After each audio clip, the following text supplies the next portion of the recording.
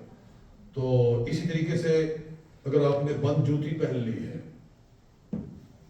بند جوتی جیسے کہ عموم یہاں پہنی جاتی ہے، وہ اگر مسلسل 12 گھنٹے پہنے رکھی ہے تو تب تو دم آئے گا، اور اگر آن آف کرتے رہے ہیں تو ہر مرتبہ کے اوپر ایک صدقہ آئے گا۔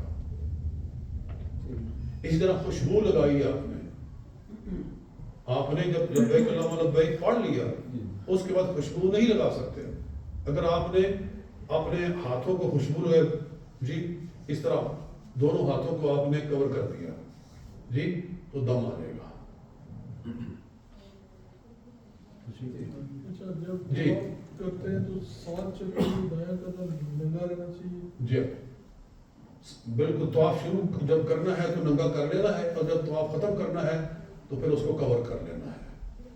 یہ بعض لوگوں نے غلط فہمی کے ساتھ یہ مسئلہ بنایا ہوا ہے کہ وہ پکے وہاں بکسوے لگا لیتے ہیں اور اپنا دایاں کندھا جو ہے وہ ننگا ہی رکھتے ہیں۔ وہ مزدلفہ جا رہے ہیں، وہ منا ہے، وہ عرفات میں انہوں نے کندھا ننگا ہی رکھا ہوا ہے، یعنی انہوں نے لا علمی کی وجہ سے یہ سمجھا ہوا ہے کہ احرام ایسے ہی پہنتے ہیں جی، تو یہ بالکل غلط ہے۔ میں نے ایک بار لوگ دیکھا ان کا کندھا جل گیا ہے، سرخ ہو گیا ہے جی، لیکن وہ ایسے ہی جا رہے ہیں، تو ایسا کوئی مسئلہ نہیں ہے۔ ابھی میں نے مدینہ پاک شریف کی جو حاضری ہے نا وہ ابھی رہتی ہے. مختصر چند الفاظ، یہ سارے احکام اور سارے مناسک حج کے جو ہیں ان کا تعلق مکہ شریف سے ہے. مدینہ شریف میں تو آپ کے ذمے کوئی مناسک کوئی نہیں ہے، بس وہاں آپ نے حاضری دینی ہے سید عالم صلی اللہ علیہ وآلہ وسلم کی جالی شریف کے سامنے ہر روز ایک بار 2 بار جتنی دفعہ بھی آپ حاضری دے سکتے ہیں آپ دیں. اور آج کل بڑا لمبا انہوں نے بنایا ہوا ہے، کیوں اس میں سے گزر کے وہاں پہنچنا پڑتا ہے تو تھک جاتا ہے آدمی. لیکن آپ دن میں ایک بار تو کم از کم ضرور رکھیں کہ ایک دفعہ آپ نے سید عالم صلی اللہ علیہ وسلم کی قبر شریف کے جالی شریف کے سامنے لازماً جانا ہے. وہاں 3 سوراخ بنے ہوئے ہیں. پہلا جو سوراخ ہے وہ بڑا ہے، وہ حضور علیہ السلام کے چہرہ مبارک کے سامنے ہے. وہاں آپ کھڑے ہو کر السلام علیکم یا رسول اللہ، السلام علیکم یا حبیب اللہ. وہاں کھڑے نہیں ہونے دیتے کیونکہ رش بہت زیادہ ہوتا ہے. بس اتنا ہی آپ وہاں جلدی سے اپنی حاضری پیش کر دیں. پھر آگے 2 سوراخ ہیں. پہلا جو ہے حضرت ابوبکر صدیق رضی اللہ تعالیٰ کے چہرے کے سامنے ہے، اور دوسرا حضرت فاروق اعظم رضی اللہ تعالیٰ عنہ کے سامنے ہے. تو وہاں السلام علیکم یا ابوبکر صدیق، السلام علیکم یا عمر بن الخطاب. جی پھر ان کے لیے دعا کہ اللہ تعالیٰ آپ کے درجات بلند فرمائے، آپ نے دین کے لیے جو کام کیا اللہ تعالیٰ وہ قبول فرمائے، اور اللہ تعالیٰ آپ کو جزا عطا فرمائے. روز قیامت ہماری شفاعت کرنا، حضور سے بھی شفاعت کی عرض کریں، اور صاحبین جو ہیں ابو بکر و عمر رضی اللہ تعالیٰ عنہ سے عرض کریں کہ ہمارے لیے حضور علیہ السلام کی بارگاہ میں عرض کریں کہ آقا روز قیامت ہمیں شفاعت سے نوازنا ہے. تو اس طرح سے کر کے وہاں آپ حاضری دیں گے. اور جب باہر نکلیں تو پھر باہر سارا میدان مسجد نبوی شریف کا جو ہے وہ کھلا ہے، جہاں چاہے آپ کھڑے رہیں اور چاہے گھنٹوں کھڑے ہو کر وہاں آپ سلام پڑھتے رہیں. آتے ہیں روکتے ہیں ان کو، وہ عادت ہے، تو ان کو اپنا کام کرنے دیں. تو آپ کو جہاں بھی موقع ملے، آپ گنبد شریف نظر آ رہا ہوتا ہے تو گنبد کو دیکھتے رہیں.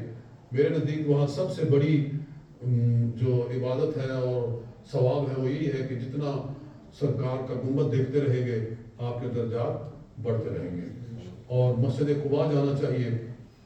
مسجد قباء جانا ایک عمرے کے برابر ہے. وہاں رکعتان فی مسجد قباء تعدلان عمرۃ کاملۃ، یہ صحیح حدیث ہے کہ مسجد قباء میں جا کر 2 رکعت ادا کرنا ایک مکمل عمرے کے برابر ہے. تو آپ روز جا سکتے ہیں، روز چلے جائیں، نہیں تو جب موقع ملے آپ مسجد قباء جائیں اور وہاں 2 رکعت پڑھ کر آئیں. اس کے سوا وہاں جو زیارات ہیں، یعنی احد کے میدان میں وہاں جائیں. حضرت سیدنا امیر حمزہ رضی اللہ تعالیٰ عنہ اور حضرت مصعب بن عمیر اور دیگر صحابہ کرام کے وہاں مزارات ہیں، وہاں شہدائے احد کی وہاں حاضری دیں اور وہاں جا کر ان کے لیے ایصال ثواب کریں. سورہ یاسین یا جو بھی قرآن پاک ہے وہ پڑھ کے ان کے لیے ایصال ثواب کریں، اپنے لیے دعا کریں، ان سے شفاعت کی درخواست کریں. جی بس یہی کرنا ہے.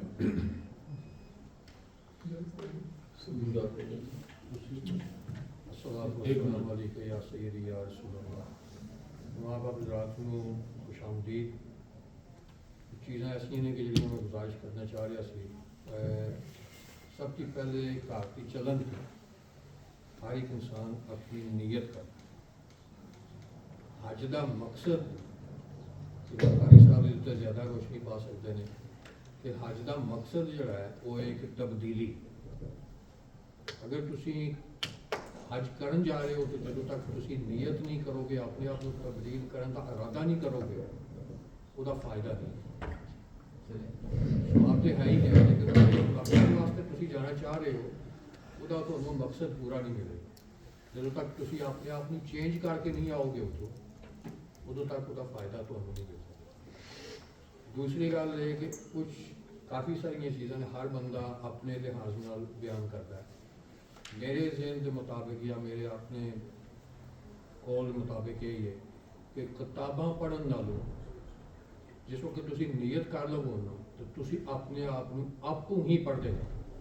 ਆਪਣੇ ਅੰਦਰ ਝਾਂਕਦੇ ਜਾਓ ਕਿ ਮੈਂ ਕੀ ਹਾਂ, ਕਿਉਂਕਿ ਬਾਰਗਾਹ ਇਲਾਹੀ ਵਿੱਚ ਤੁਸੀਂ ਪਹੁੰਚੇ ਹੋ, ਗੁਨਾਹਗਾਰ ਗੁਸਤਾਖ ਹਾਂ। ਅਸੀਂ ਮਾਫੀ ਮੰਗਣੀ ਹੈ ਸਰਕਾਰ ਅੱਲਾ ਦੀ ਬਾਰਗਾਹ ਵਿੱਚ। ਜਿਤਨਾ ਆਪਣੇ ਆਪ ਨੂੰ ਅਸੀਂ ਅੰਦਰ ਦੇਖਾਂਗੇ ਉਸ ਦੀ ਬਿਹਤਰ ਹੋਰ ਕੋਈ ਦੁਆ ਵੀ ਨਹੀਂ ਹੋ ਸਕਦੀ। ਦੁਆਵਾਂ ਤੇ ਜਿਤਨੀਆਂ ਵੀ ਨੇ ਸਰਕਾਰ ਦੇ ਉੱਤੇ ਜਿਤਨਾ ਪੜ੍ਹਿਆ ਜਾਏ ਉਹ ਪੜ੍ਹਿਆ ਚਾਹੀਦਾ, ਲੇਕਿਨ ਜਿਤਨਾ ਆਪਣੇ ਆਪ ਦੇ ਅੰਦਰ ਜਾਣ ਕੇ ਆਪਣੇ ਆਪ ਨੂੰ ਦੇਖਾਂਗੇ ਨਾ, ਇਸ ਦੀ ਵੱਧ ਕੇ ਮੇਰੇ ਖਿਆਲ ਵਿੱਚ ਕੋਈ ਹੋਰ ਚੀਜ਼ ਨਹੀਂ ਹੋ ਸਕਦੀ। ਦੂਸਰੀ ਗੱਲ ਇਹ ਕਿ ਜਿਸ ਵਕਤ ਇਹਰਾਮ ਅਸੀਂ ਬੰਨ੍ਹਨੇ ਨੇ ਇੱਥੋਂ ਏਅਰਪੋਰਟ ਦੇ ਉੱਤੇ, ਨੀਅਤ ਜਿਹੜੀ ਹੈ ਉਹ ਜਿਸ ਤਰ੍ਹਾਂ ਕਾਰੀ ਸਾਹਿਬ ਨੇ ਫਰਮਾਇਆ ਹੈ ਕਿ ਜਹਾਜ਼ ਦੇ ਵਿੱਚ ਕਰਨੀ ਹੈ। ਤਲਬੀਆ ਪੜ੍ਹਨ ਤੋਂ ਪਹਿਲੇ ਜਿਸ ਵਕਤ ਖਾਣਾ ਖਾਣਾ ਹੈ, ਖਾਣਾ ਖਾਣੇ ਦੇ ਬਾਅਦ ਤੁਸੀਂ ਅਗਰ ਤਲਬੀਆ ਪੜ੍ਹਨਾ ਸ਼ੁਰੂ ਕਰੋ ਤਾਂ ਉਹ ਬਿਹਤਰ ਰਹੇਗਾ।